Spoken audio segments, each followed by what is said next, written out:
they have a guy like. Let's get into the. I mean, the main two are T.J. Watt and Minkah Fitzpatrick. We could start with T.J. if you want.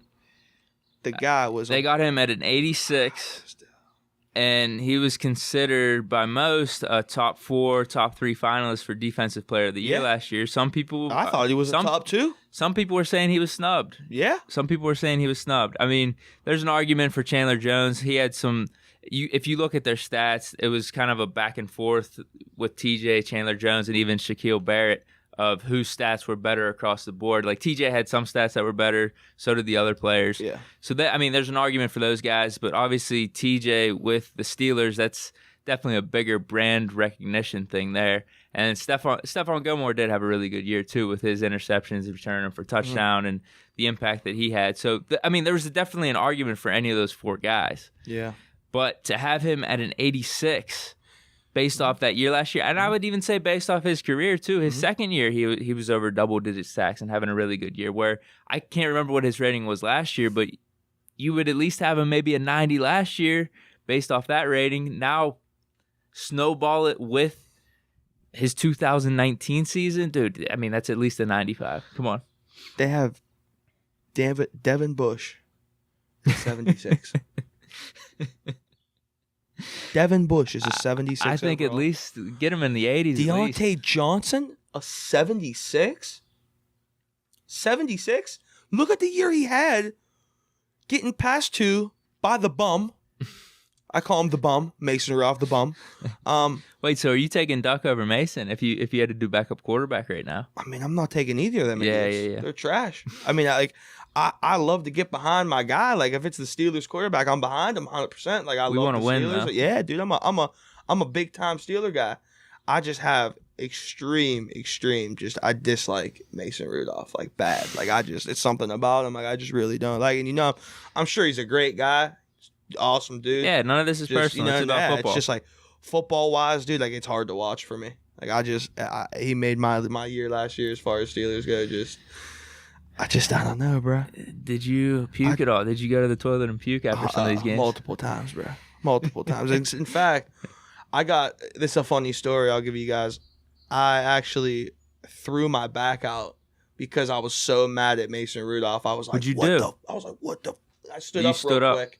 And dude, I couldn't it was like I couldn't even watch the rest of the game. What'd you do the rest of the week? What dude, I had to go to the chiropractor and go to the doctor. Did you call off work? Yeah, it was bad. So yeah, I mean the whole thing with whenever I mentioned Chandler Jones and Shaquille Barrett, I don't know what Shaquille Barrett's rating is. I think he's on the right outside linebacker side. I could obviously look that up, but in terms of left outside linebacker, Chandler Jones is there. Yeah. He's a 95. And if we're gonna say T.J. Watt and Chandler Jones, their year was comparable last year.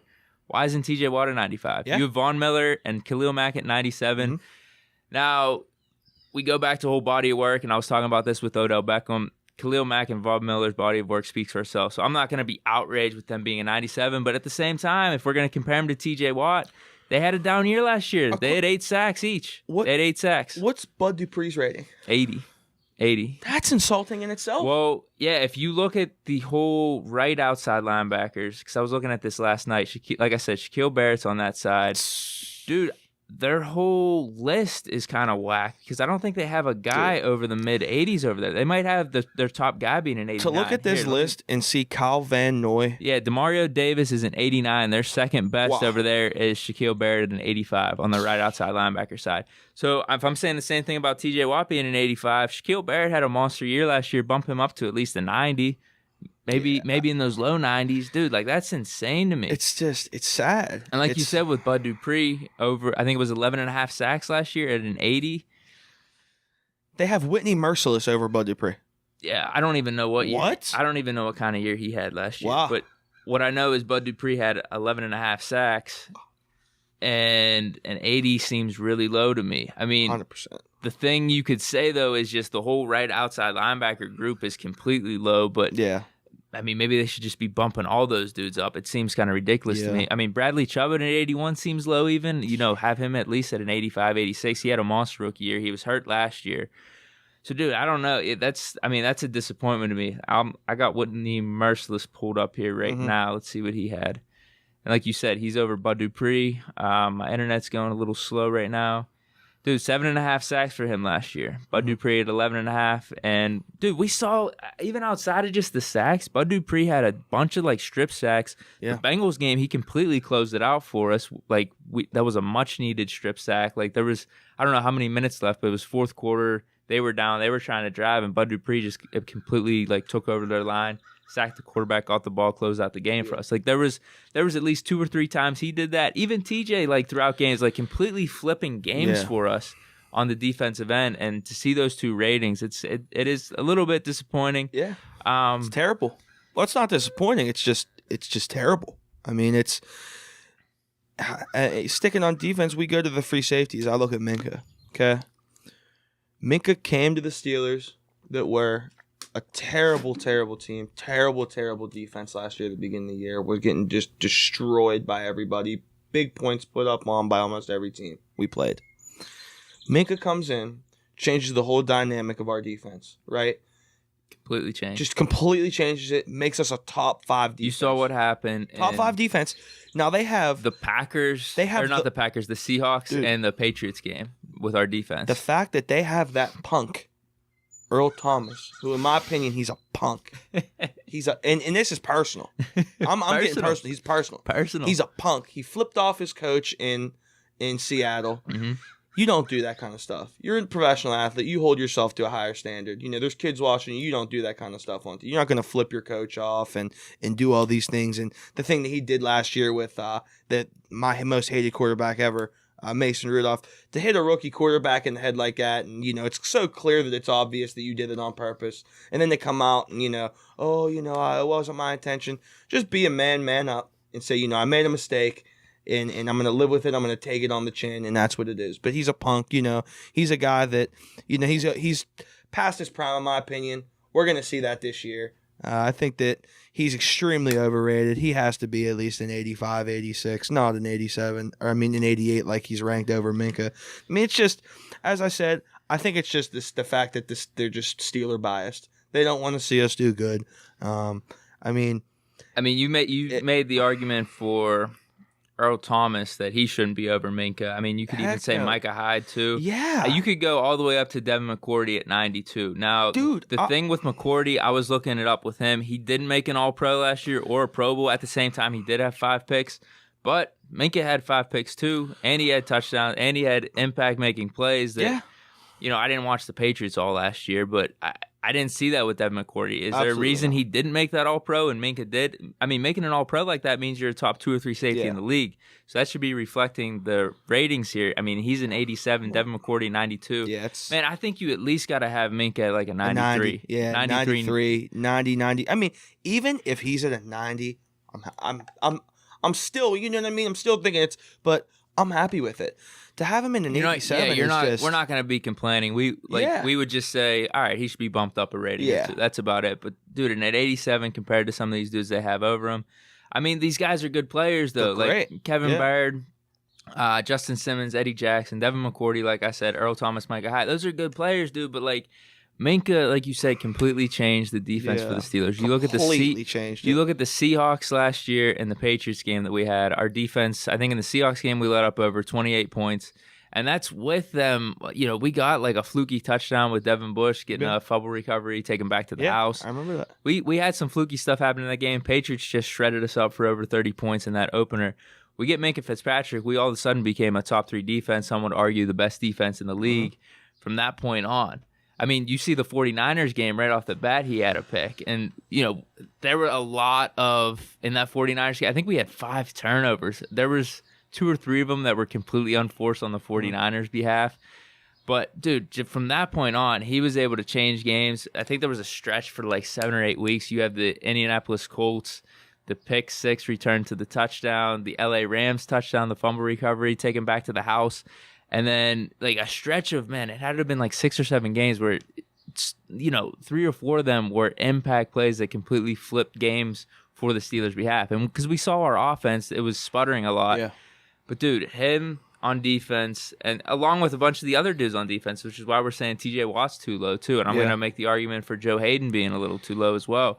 But, man, And then you could say maybe he tailed off a little bit at the end of last year, but I would say that's just because people weren't throwing his way. They didn't even want to get him involved in anything they were doing on the offensive end because they knew it was going to reflect poorly and kind of screw their offense. You know, we were going to have some type of game-changing play from Minkah that would, get the Steelers in the right mode for a game. Let me shoot you a couple names here. All right, go ahead. Shaquille Griffin, Justin Coleman, AJ Boye. Would you have... Are you talking cornerbacks? Yeah, now? would you have any of those players over Joe Haden? No. Thank you.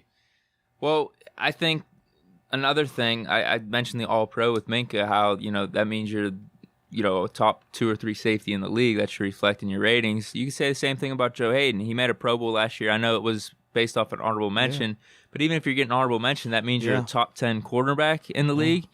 They got him ranked as the 24th best cornerback in the league right now. Even a guy like Xavier Howard, that's disrespectful. An 82 for Xavier Howard? In my opinion, I'm taking him over Jimmy Smith. I'm taking him over Desmond Trufant. I'm taking him. He's more established, in my opinion, than Adoree Jackson. I'm taking him. They have Denzel Ward in 86. They have Desmond King at an 87. Chris Harris 87. You've got to have Xavier Howard and Joe Hayden in that 85 range. Peterson at an 88. Dude, I'd even bump him to that 86, 87 range for sure. Yeah, I said, if you have Denzel Ward in 86, Desmond King at an 87, I put Joe Hayden there. Lattimore. If you want to make the argument, and once you hit Peterson at an 88, Darius Slay 88, Byron Jones 88, that you wouldn't have him there. All right, but that reflects close to being a top 10. Like I said, being a Pro Bowl, making it as an honorable mention, you should be a top 10 cornerback. So get him up in those high 80s. And as we said previously, I'm a big Ultimate Team guy. I really don't mess around a lot with like the online play, like know what I mean, like the franchise play or anything like that. So to see these ratings like this, it's shocking because in Ultimate Team, they'll have cards that come out and like they're just normally base cards that are average, right. and then that's usually the beginning of the season. You got to use those cards. Very few rare cards like that, and they're going for like 1 million coins or 800 and something thousand coins. To see the ratings just for base players, not Ultimate Team, like their actual ratings, it's very shocking to me. Very shocking. Joe Hayden was number 4 in the league in interceptions last year. 5 interceptions. Perfect. Now let's see who the number 4 ranked cornerback is for here. It's Jair Alexander or Tre'Davious White. At a 90. And I think actually I'm down on the Bills, man, but I think Tre'Davious White's actually a little really bit low good at 90. Yeah. I think he should be like a 92 or 93. 100%. He was in the mix. Not at the 100%. End of the season, but for a 2 or 3 week stretch towards 100%. The end of the season, he was in the mix for that Defensive Player of the Year. They were arguing between him and Stephon Gilmore. And Stephon Gilmore's a 99. You got to bump up Tre'Davious White a little bit. All these kids want to call me biased, and me and you biased on this. I even think Marlon Humphrey's disrespectfully low at an 89 for the Ravens.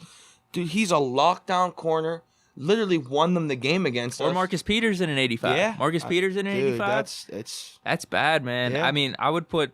He's 100% over Denzel Ward. 100%. Dude, like if we're going to say Joe Hayden at an 88, 87, I would put Marcus Peters over that. I put him at a 90. And you're right, Marlon Humphrey, 89, 90, that's good with me. I'd bump him up one. I'd bump him up more than that. I'd bump him up to at least up there with, Sherman. The amount of games, just from watching last year, the amount of games that Marlon Humphrey won the Ravens, just on big plays that he's made at the end, big plays he had in general, it's mind-blowing. And, I remember the game versus us. At the end of the game, Juju's running down to win the game for us. Fumbles at game over. He's a dude that's a beast and a real difference maker. And I'm sure that, they're going to update it eventually. But to see these base ratings, it's really confusing. It's really confusing.